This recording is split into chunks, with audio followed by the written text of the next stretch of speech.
Hi, my name is Elva Medina, and I'm a counselor at Shawnee Mission North High School. And I chose to discuss the topic of suicide prevention. And the reason why I chose this subject is because I think it's a subject that not all of the educators feel comfortable addressing or discussing with our students. So I this year I advocated in my school to um, have mandated suicide prevention in service for all of our teachers. And I will continue with my PowerPoint. The overall aspect of having suicide prevention is so that all members of school community are concerned about the welfare of each other and they know how to obtain help for who and what they need. A staff responsibility as an educator is critical, but it's very limited. It's very important to familiarize yourself with school policies and procedures that address this issue. It's also important to listen and to observe your students. Refer the students to appropriate resources. And the reason why it's so critical to observe your student is because most of the time, your students are with you more than sometimes 20 or plus hours a week. Um, as an educator, you are the one who would be able to distinguish easily whether one day maybe a student is having a bad day versus when they're having a good day. The role is very simplified for an educator. One of the things that they need to learn is to learn the signs of risk in students, identifying those at-risk students, and then referring them to appropriate resources such as the school social worker, nurse, counselor, or psychologist. Our guidelines for behaviors or concerns are as follow, and they are all located in the SMSD Risk Assessment Manual of 2014.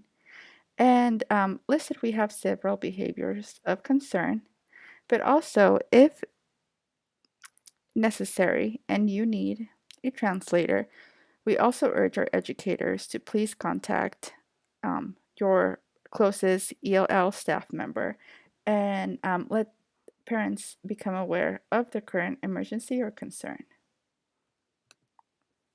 Identifying students. Here are some things that you can say to a student when you are concerned. Are you okay? I'm concerned about you. How long have you been feeling this way? I've noticed you, etc. Referring to appropriate resources. If a student would ever disclose they are suicidal or make reference to suicide, you must act on that information.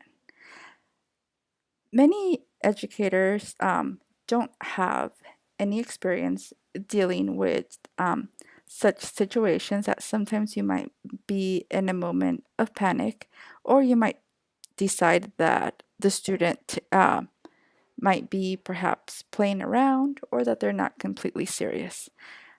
We would like to make sure that all students are referred regardless of what your initial reaction is, whether if you believe that the student might be uh, joking or whether they're not. It's just better always to refer the student to the appropriate individual.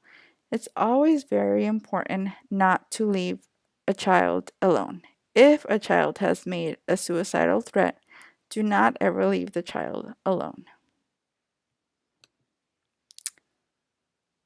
And again, like we mentioned, don't leave them alone or allow them to go home or let them be alone in their car, locker, restroom, etc. If a student must go to the restroom, policy is that make sure the person is escorted to the restroom or to the office wherever they need to go.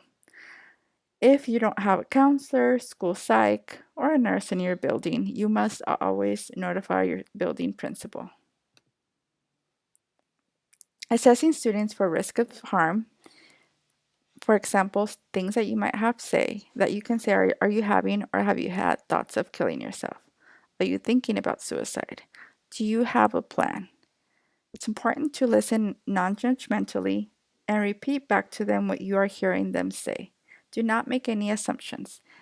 You have to state exactly what they are telling you. Look at the person and try to maintain open body language. For example, you can say things like, "Tell me how you're feeling. What I hear you're saying is this. Let's get the people here who can help you." Also, it's important to follow policies and procedure for your school district. This year, only at my school, we have implemented the suicide prevention policies and procedures in our emergency management guidelines. Every teacher is responsible for reading this tool and asking counselors or social workers or school psychs any questions as they read their manual. The Suicide Prevention Manual has also opened the door for our administrators to acknowledge the need for yearly suicide prevention education for our teachers. It is vital. I've noticed that many educators who especially teachers, they might not have training in suicide prevention. And sometimes a counselor or a social worker, a school psych is not always available when you need them. So it's important to know how to follow certain steps. But at the end of the day, a plan should be implemented so that if this ever happens in your school, you know the appropriate steps to take. Thank you.